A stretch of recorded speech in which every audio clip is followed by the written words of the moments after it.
anything going live at all. And show your shit. It's got it starts at 12:35 and it's currently 12:34. So there it goes, starting now. It's all done. Oh, we can hear me. Show your shit. Got so it's up now. So it's up now. Yeah, I've got it on my end.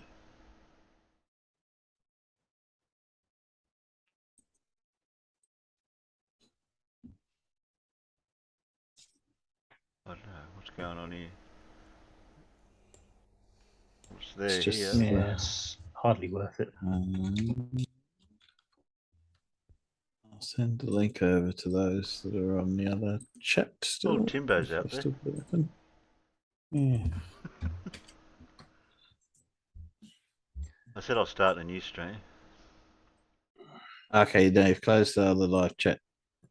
Yeah, I did. I closed it on my end. Yeah, no, I didn't get in. So Grumpy's found it.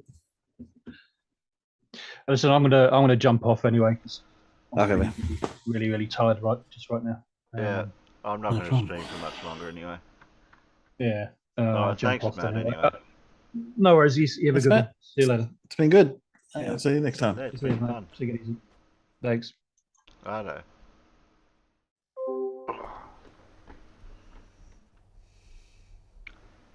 I had to reboot. Good. No, OBS seemed to bloody crash everything. It was disconnected. It did do it to me one other time while live streaming, but nothing disappeared as easy as it did this time. There was a solar flare.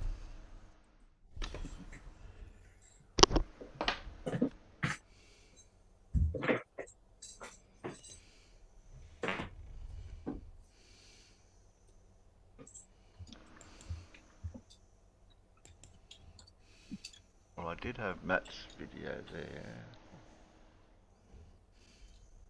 One of them.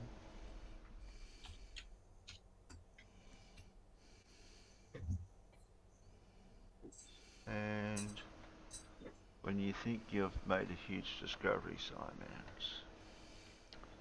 So.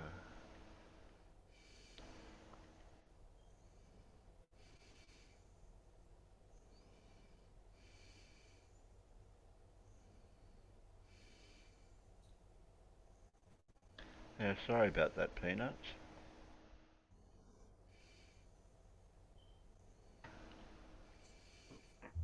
The window. Notifications. Terry's notifications.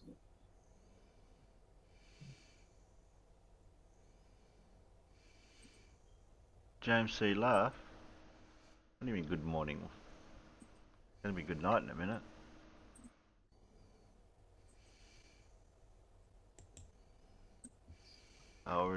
We already breezed through the McToon one, the MC Toon one. In Fight the Floater tried to have a discussion with Nathan Thompson, which didn't go down that well. That was never going to work, was it? I watched a little bit of it to start with and I thought, no, here we go. I think I listened to some of it, but then he was just going to start threatening to leave or whatever for some reason. He did leave eventually. Yeah, I'll leave. I'm going to leave this debate or whatever. He did leave eventually. I think Fight was trying to get his usual dumpster fire happening, but yeah, it didn't really take off that one. Well, I'll just play. I'll play Matt's. Play Matt's. I think Matt could do it. It's the really simple moronic things that we find from these conspiracy people on the internet all the time. So let's have a look. I just think this is so awesome. I get so much flack about posting how NASA lies constantly. This is an official NASA video. Notice how it has the likes, there's 373 down thumbs down and 98 thumbs up. Did you just see the man's head go by the spaceship on the side? It's so ridiculous. It comes in about 10 seconds. I was looking at the comments. Everyone calls him out. People are waking up. Look at this. A person's head coming up. NASA's fake. Look at all these comments, guys. Everyone is waking up. How could we buy into this? Looks like Jim Henson made it. Here comes the guy's head. Look to the right of the shuttle. There it is. Oh, wake up. NASA is so fake. Oh, you are so woke, aren't you? On these people, honestly. Like, do you see what I mean? It's so stupid, it's ridiculous. Quite obviously, this is a reflection from the cargo bay window of the space shuttle. Like, you can see the windows here and here. And here's a view from the internal looking out the window out into the cargo bay of the shuttle. So please, come on. Don't fall for this crap. It's ridiculous. Thanks for watching.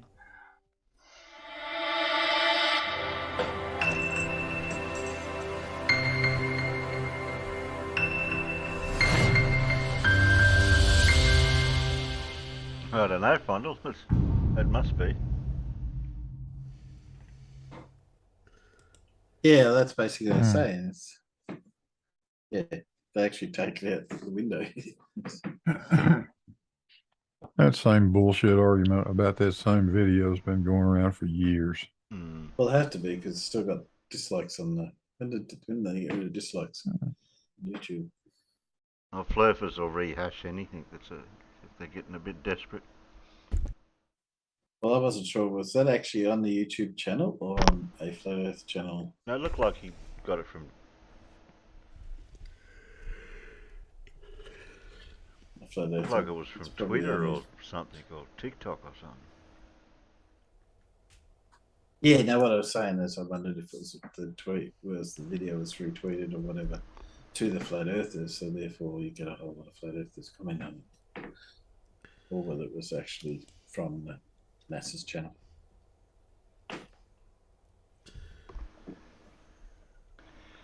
Are we doing that again, are we? Paul. Well, I thought I'd give the peanuts another opportunity. another person. Okay. So S. Sir Walter Cronkite. Sir Walter Cronkite? No. So SWC was a chemist and physicist who worked mainly on spectroscopy. Spectrox. Now you got me. Can't say it now that you muddled me up. Spectroscopy. Yeah, that's what, I can't say it either now. Yeah, and Spectroscopy. Spectroscopy. It's a namesake And radiometer vacuum tubes after and has a namesake radiometer named after him. radiometer.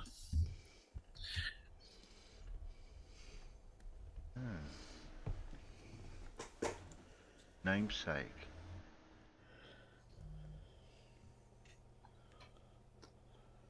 I don't know. Yeah. Oh, Huh? see, so see, I think I know the last one. Sorry, I should put that in the chat, shouldn't I? I should put it there. Let's Yeah, put do it to Paul, don't do it to me. Where are we?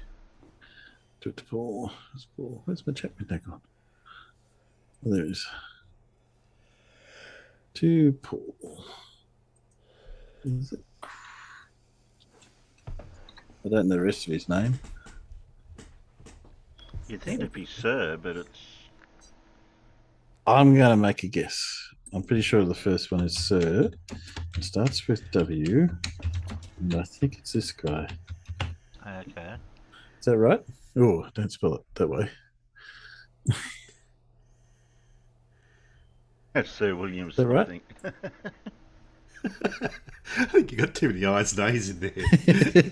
I got letters in there. Isn't that close? I got a lot of letters. Yeah, but that is him. Yeah. Yeah, okay. I just went the radiometer and I thought, oh, I only know one type of radiometer. Yeah, that's the one. Combine Fred and Blue's answers and you get the right answer, yeah. Oh, okay. Sir William Crookes. And I've actually got one of his radiometers. Not his, but a copy of it, obviously.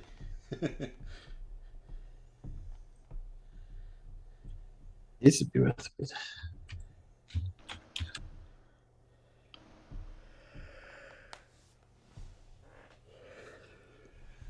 We'll finish off with Simon and then that'll do us for tonight. Oh, I've just got to do something first over there.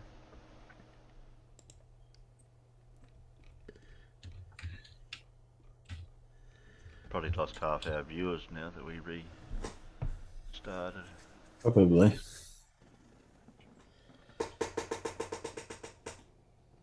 Share that back again. Now you can talk, Simon. Some unbelievable ideas on Tinfoil Tuesday in the past, we really have. But what I'm about to show you today really takes the biscuit. Howard George Stirrup, the flat earther, has found actual hearts in the wild. Okay. Hello all and welcome along to another episode of Tinfoil Tuesday with me, Simon Dan. Thank you very much for joining me. Before we begin today, a huge thank you to the sponsor in the description, which already has the promo code attached. But be quick because that promo code only has a 1 month time limit. Right, back to today's video, and you may be wondering if you heard that correctly at the beginning there. Well, I'm afraid that yes, you did. We must brave this one together, everyone. Here we go. Biogeology. The heart-shaped stone phenomena. When rough rock is broken into smaller pieces, it tends to maintain its original colour and detail. Terry, hold on. Whereas smooth stones, pebbles, appear to be fully intact due to them having a pale skin. Okay. Now, when I was listening, does this voice sound like somebody else we know? Anyway, keep playing. We're not one of the other flat earthers. Oh, I know, Just who, sound I almost know a who dick. this is. I just can't think of his name. Yeah, anyway. I've heard him Keep from going. somewhere else. Okay, Yeah. first off, the common smooth pebble like you're showing here is almost exclusively formed in the presence of water. They are usually found in riverbeds or beaches where the act of water flowing over them over a long period of time, as well as the abrasion caused by its movement across a riverbed, give us that smooth look that we so often see. Making any fractures clearly visible. Similar to how organs have a skin and a serous fluid around them That escalated pretty quickly, didn't it? to protect them from abrasion. There doesn't seem to be any transitional stones between the two categories, which suggests that the smooth stone has a different origin than the rough-cut rock. Harp-shaped smooth stones can be found either along the coast, in valleys, riverbeds, or just buried in mud. I wonder why. The presence of water, as I just said? Many of these smooth stones have the shape of a harp, which in its most common form has a wide flat top and inward tapering sides. And if you haven't figured it out yet, he is inferring that these stones are ancient hearts, I think. As does the heart throughout all kinds of creatures. The same exact pattern can be found in stones of all sizes, with multiple matching features. And I'm sure I could find a bunch of stones that resembled a big toe. Does that mean they used to be big toes? No. No, it doesn't. We can find many external and internal correlations to the anatomy of a heart in each harp-shaped smooth stone. Oh, really? They've all got 4 chambers inside them, have they? Openings, creases, or indentations located on or near the top, which could be remains of the aorta and vena cava openings. And they could be a toilet for a mollusk. Holes in pebbles like this are naturally occurring and can be caused by a variety of things. Erosion, boring sponges, burrowing worms, etc, etc. The bottom point is slightly twisted, which would be expected if it is due to spiral contraction of the heart muscle. This is pareidolia in its purest form, isn't it? It really is. The front is usually rounded or multifaceted. The back side is most often flat or slightly concave. We find a wide range of faded meaty colours or black, which may be because there are some blue-blooded creatures. Or is it a black type of rock? Just a little theory I've got there. The quartz that we see running throughout could be petrified fat. So are you saying that it's quartz or it's fat? Because it can't be both, can it? Make your mind up. This is a ridiculous concept, even for you, Howard. Branching out red coloured lines or water eroded channels could be the remains of blood vessels. Huh? Well, the same thing applies here, Howard. Are they water eroded channels or are they old blood vessels? Well, of course they're not the remains of old blood vessels. What are we saying? Deposits of iron ore found inside and outside would be expected, as we know there is haemoglobin in the blood. Iron ore, of course, are iron-based minerals found within rocks. Haemoglobin is a protein found in red blood cells. Now that does contain iron, yes, but in no way near the levels that there is in iron ore. The isthmus, which divides the larger valves, and the remains of the inner chambers,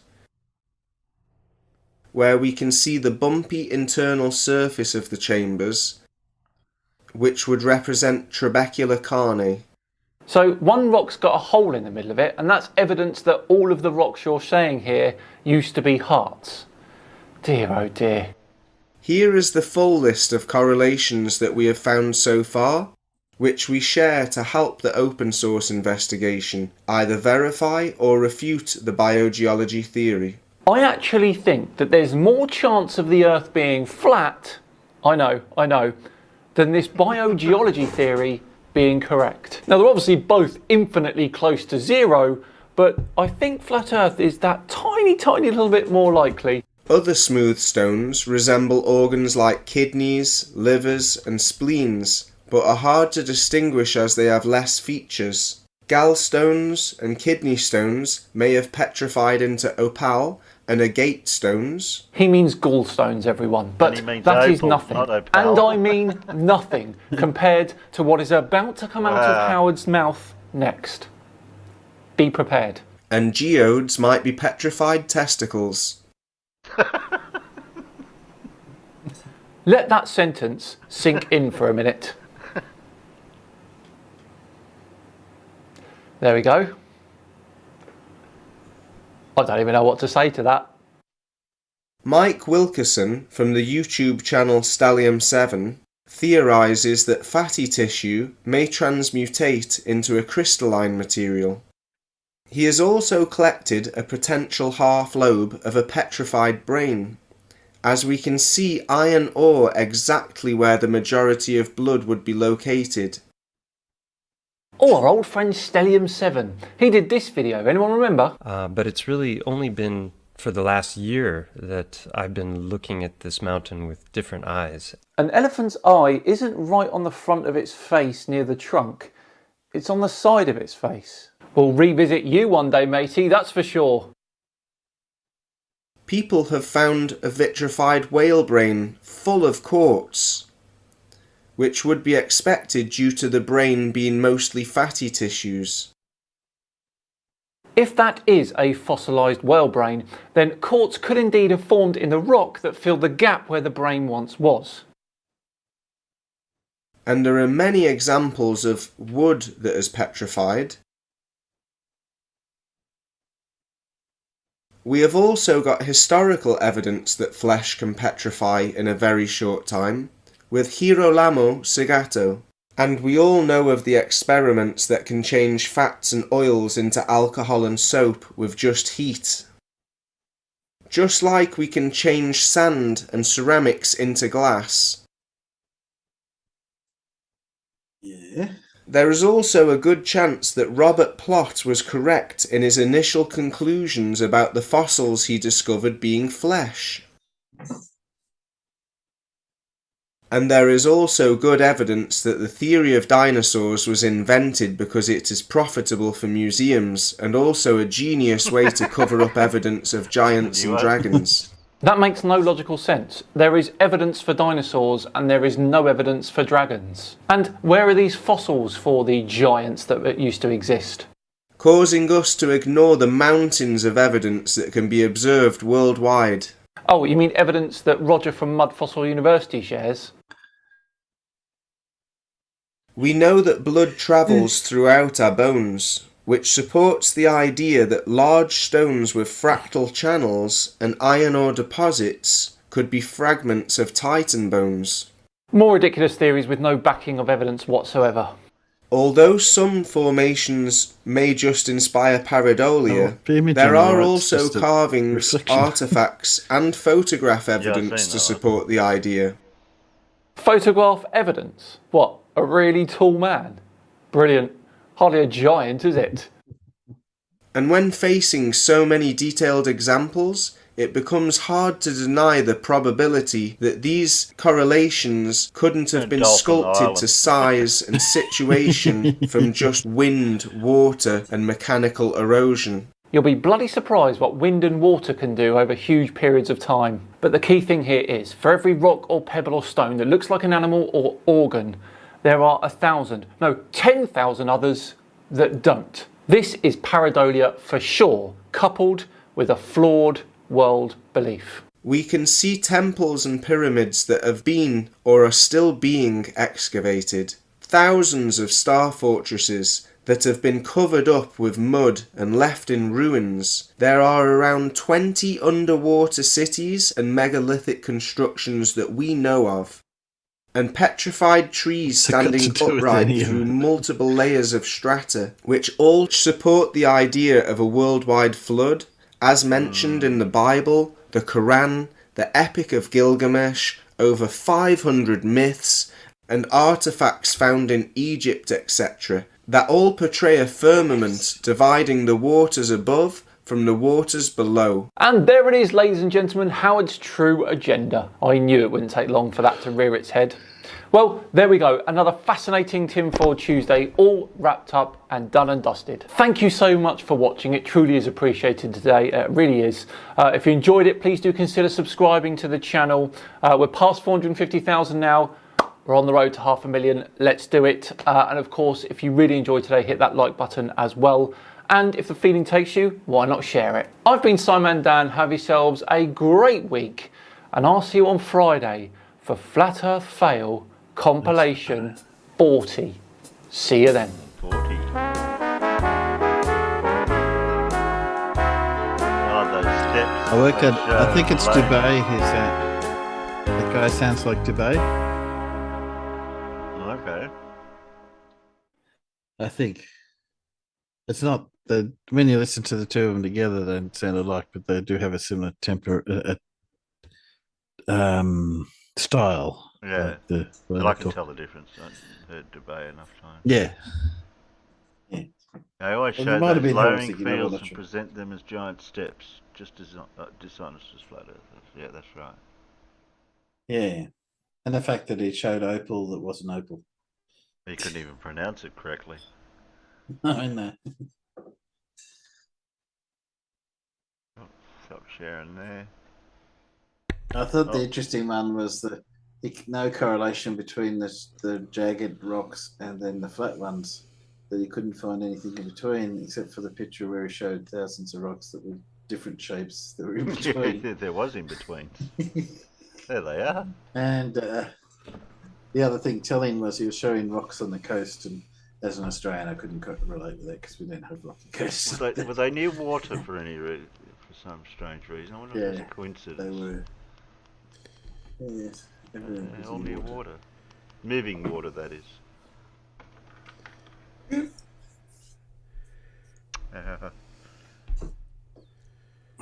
Yeah, flat Earth always fails, you know.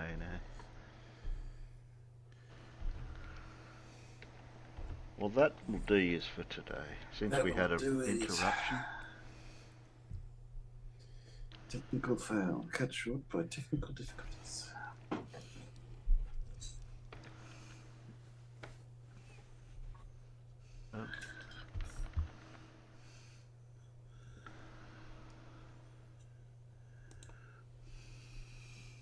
Save bars.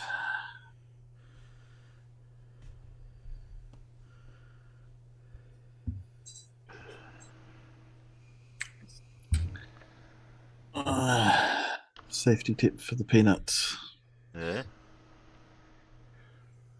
When a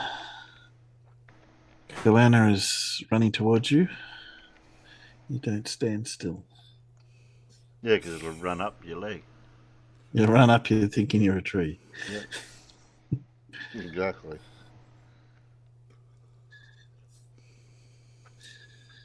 And why was Dora the Explorer? Was it Dora the Explorer? No, it was Peppa Pig. One of the Peppa Pig's episodes was banned in Australia.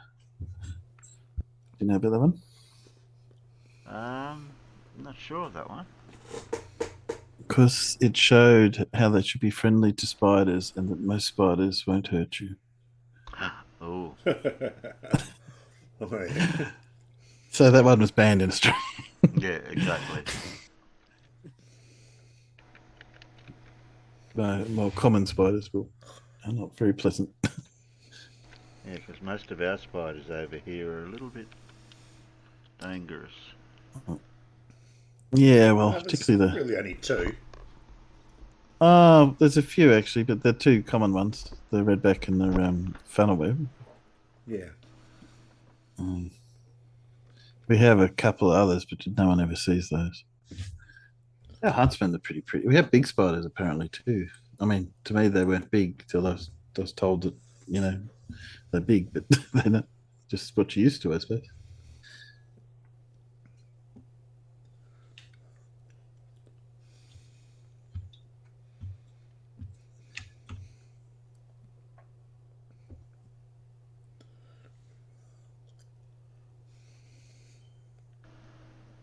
So huntsmen's supposed to be.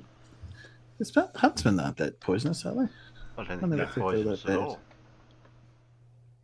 Yeah. Well, they are. I mean, they kill their prey, but Yeah, I mean, not poisonous to us. They're not toxic. No. They're not. Yeah. So no, I just typed in dangerous spiders in Australia, and it came back with huntsmen. I heard Daddy Longlegs in proportion their venoms. No, they did. The Mythbuster did a test on that, and it was proved it was wrong. Oh, okay. Yeah, apparently a myth. Same with we eat so many spiders in our lifetime is also a myth.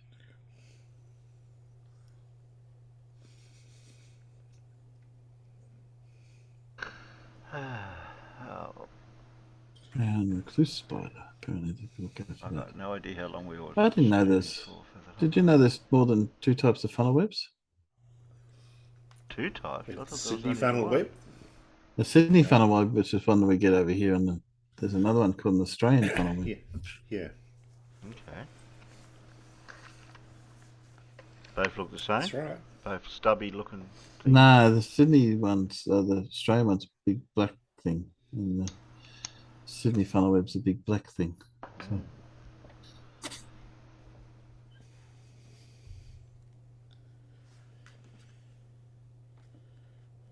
Oh, thanks, Turtle. Thanks.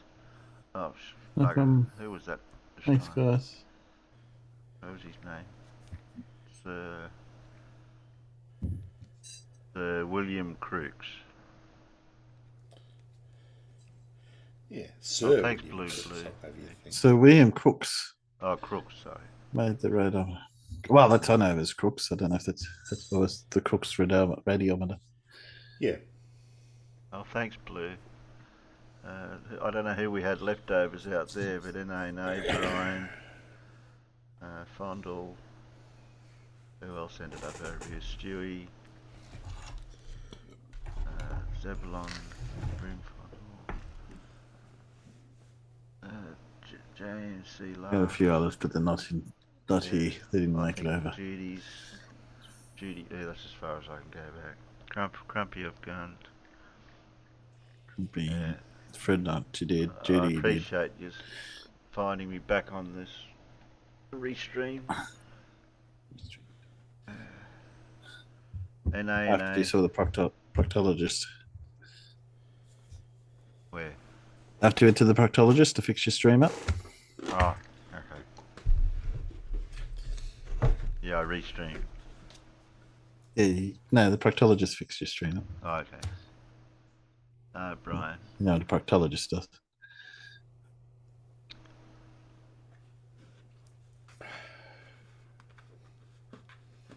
Brian says we have little black funnel webs here. I've no idea if they are venomous, but they eat skeeters, so I like them.